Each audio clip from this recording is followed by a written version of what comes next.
News that's coming in at the moment. It's the Secretary of State, Marco Rubio, who spoke with the Indian External Affairs Minister, Dr. S.J. Shankar. The Secretary expressed his sorrow for the lives that were lost in the horrific terror attack in Pahalgam, reaffirmed United States' commitment with regards to cooperation with India against terrorism.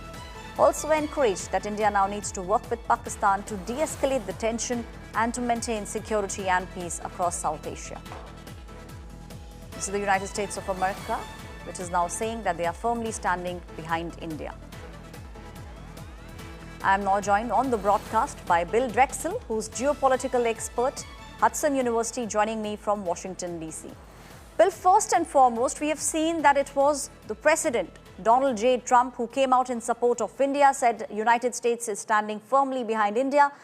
But one thing which a lot of people, especially experts in India, believe is that there is no condemnation of Pakistan clearly coming out from the United States of America at the moment. Yeah, well, I think that what the United States really wants to project right now are two things. One is support for India in the face of this heinous attack and in fighting terrorism in all of its forms. And the other thing is to de-escalate tensions. So I think that the United States certainly wants to make clear that its support for India in this moment is robust. But at the same time, it's trying to walk a line in terms of making what's one of the scariest borders in the world really not go over the edge.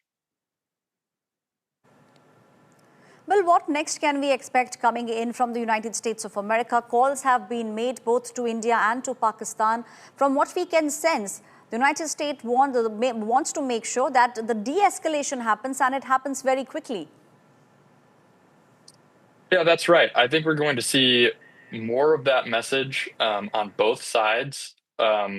We saw Secretary Rubio really urge the Pakistani side to condemn these attacks. And I think we'll continue to see that as well. What remains to be seen is, there are a lot of ways in which this could escalate, ways this could spiral.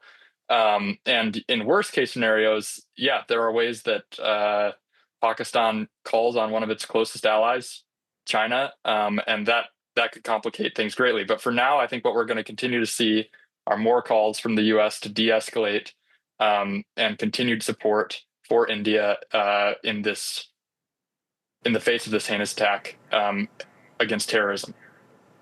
Well, it's a good thing that you spoke about China, because we have seen how China also, in fact, has come out with a statement. China very clearly saying that the entire Southeast Asia is very closely looking at what's happening between India and Pakistan. In fact, China is also saying that there should be neutral investigation in this terror attack. Yeah, that's right. And China has vested interests in this region. Really, the whole world, I think, is on edge about the situation. It's developing very rapidly. These are two nuclear-armed states with a history of conflict.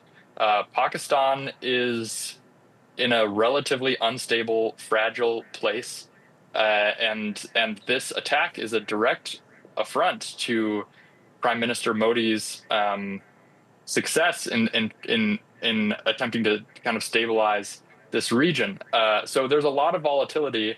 And as a result, I think a lot of countries are heavily invested in trying to make sure that this situation doesn't spiral out of control. Well, you are right, because we have seen many statements coming in from across the world, most of the leaders standing firmly behind India.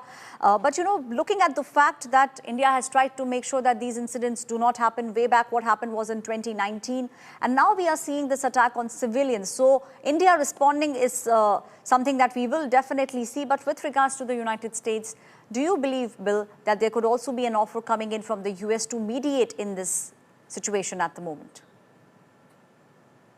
Yeah, I think the U.S. could be interested in that. I think the U.S. is invested in anything that can keep the situation from escalating uncontrollably.